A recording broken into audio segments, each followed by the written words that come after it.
ബാബു ഇന്നും C P എമ്മിന്റെ പ്രമുഖ നേതാക്കളുമായിട്ട് ടെലിഫോണിൽ സംസാരിച്ചതാണ്. ലൈവിൽ അവർ ടെലിഫോണിൽ സംസാരിച്ചാണ്. ഇന്ന് സ്ഥാനാർത്ഥികളെ പ്രഖ്യാപിച്ച ദിവസമായതുകൊണ്ട് എല്ലാവരും തിരക്കിലാണ്. അവരോടൊപ്പമാണ് ഇന്ന് പ്രമുഖ നേതാക്കളൊക്കെ. അതുകൊണ്ടാണ് ചർച്ചയ്ക്ക് നേരിട്ട് വരാത്തത്. അല്ലെങ്കിൽ അവർ തയ്യാറായിരുന്നു വരാൻ.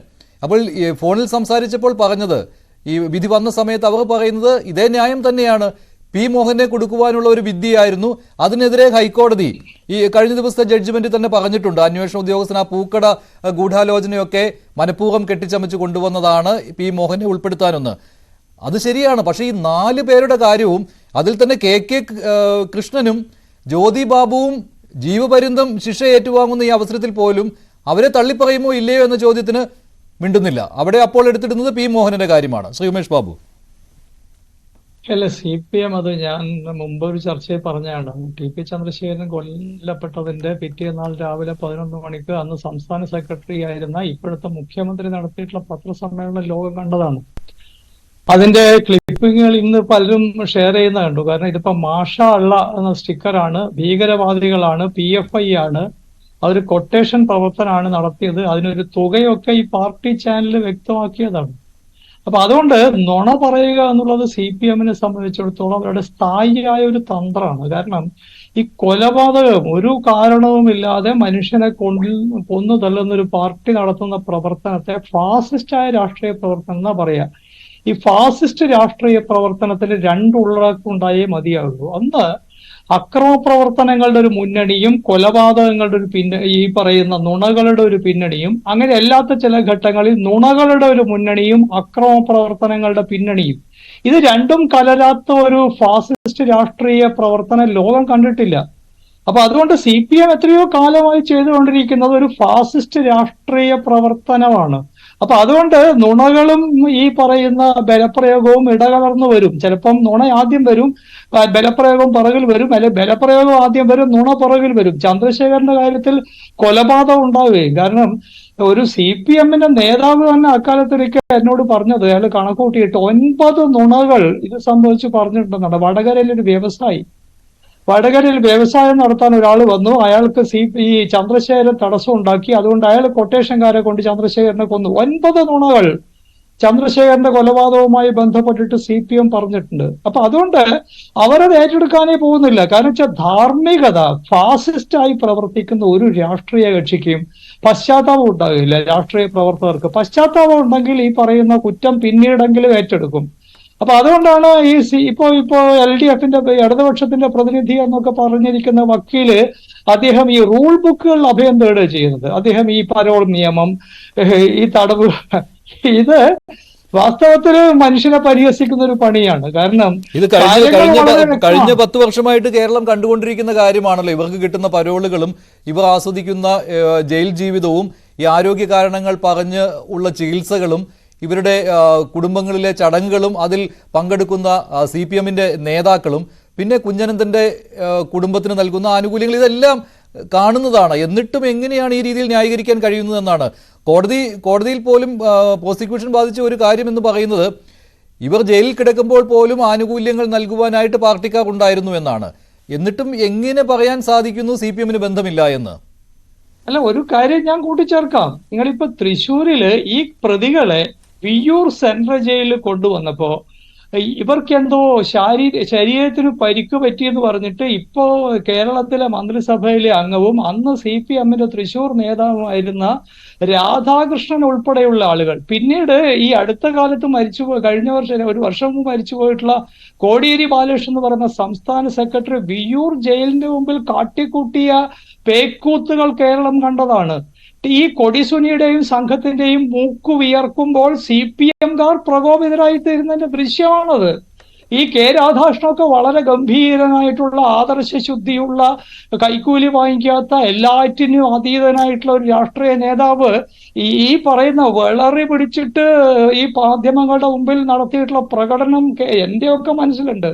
കേരളത്തിന്റെ മനസാക്ഷിയുള്ള മലയാളികളുടെ മനസ്സിൽ അതുണ്ടാവും ഞാൻ വിചാരിക്കണം. അന്ന് തടവുകാരെ കുറിച്ചിട്ട് ഈ പറയുന്ന മരിച്ചുപോയ കോടിയേരി ബാലകൃഷ്ണൻ നടത്തിയിട്ടുള്ള പ്രസിദ്ധമായ പ്രഖ്യാപനങ്ങൾ, ഡാർക്ക് വേണ്ടിയിട്ട് ഇന്നത്തെ കോടതി വിധിയിൽ പോലും ഈ പറയുന്ന ബഹുമാനപ്പെട്ട കേരള ഹൈക്കോടതിയുടെ ഡിവിഷൻ ബെഞ്ച് പരാമർശിച്ചിട്ടുള്ള അത്രയും ക്രൂരന്മാരായിട്ടുള്ള ഈ കൊലപാതക സംഘത്തിന് വേണ്ടിയിട്ട് ഈ പൊതുനിരത്തില് ഈ ജയിലിന് മുമ്പിൽ ഉണ്ടാക്കിയ നാടകങ്ങളെ കുറിച്ചാണ് ഞാൻ പറയുന്നത്.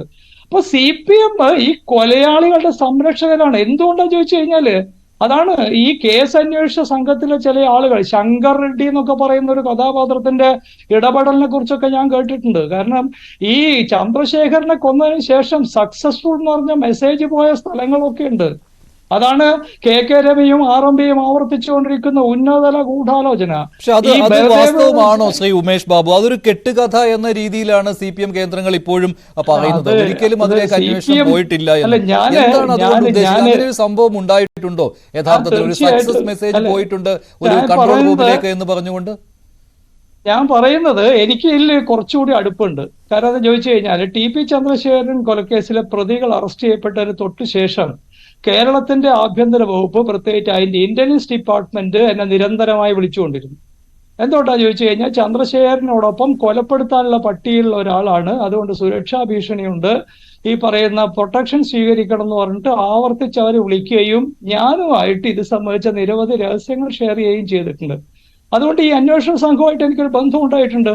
കാരണം അവർ പറഞ്ഞത് ചന്ദ്രശേഖരൻ കൊല്ലപ്പെട്ടു, ഉമേഷ് ബാബുവിനെതിരായിട്ട് നടത്തിയിട്ടുള്ള കൊലപാതക ശ്രമങ്ങളുടെ അതിന്റെ 2012 മാർച്ച് 18 ഒരു പൊതുയോഗത്തിൽ, കരിവള്ളൂർ നടന്നൊരു പൊതുയോഗത്തിൽ വെച്ച് നടത്തിയ എന്നെ കൊല്ലാൻ നടത്തിയ ഒരു ശ്രമത്തിന്റെ ഒക്കെ ഗ്രാഫിക് ആയിട്ടുള്ള ഡീറ്റെയിൽസ് ഒക്കെ അവർക്ക് എനിക്ക് കൈമാറുന്നുണ്ട്. സ്റ്റേറ്റ് സ്പെഷ്യൽ ബ്രാഞ്ചിന് DYSPമാരും SP മാരും ഒക്കെ. അതൊക്കെ പോയിക്കോട്ടെ.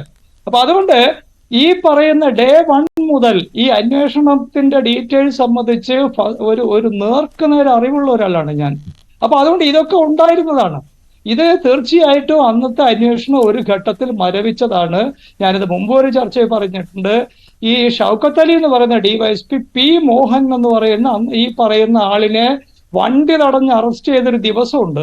ഷൗക്കത്ത് അലിയുടെ നിലവാരത്തിലുള്ള, ഷൗക്കത്ത് അലിയുടെ ഈ പറയുന്ന ഉദ്യോഗസ്ഥന്റെ ഈ പറയുന്ന അദ്ദേഹത്തിന്റെ ക്രെഡൻഷ്യൽസ് പരിശോധിക്കുന്ന ഒരാൾ പോലും, പിന്നീട് അദ്ദേഹം ദീർഘകാലം NIA-യിലാണ് ജോലി ചെയ്തത്. അദ്ദേഹം ഒരു തെളിവുമില്ലാതെ, ബന്ധിപ്പിക്കാനുള്ള എന്തെങ്കിലും തെളിവുകളില്ലാതെ ഈ മോഹൻ എന്ന് പറയുന്ന CPM നേതാവിനെ അറസ്റ്റ് ചെയ്യുന്ന തരത്തിലൊരു സാഹചര്യത്തിൽ ഒരു DYSP കടക്കുമെന്ന് നമുക്ക് പ്രതീക്ഷിക്കാൻ പറ്റുമോ? ഇന്നൊരു നേതാവ് ശ്രീ K അനിൽകുമാർ എന്ന CPM-ന്റെ പ്രമുഖനായ നേതാവ് കോട്ടയത്തെ, അദ്ദേഹം ടെലിഫോൺ ലൈനിൽ സംസാരിച്ചിരുന്നു കുറച്ചു മുമ്പ്.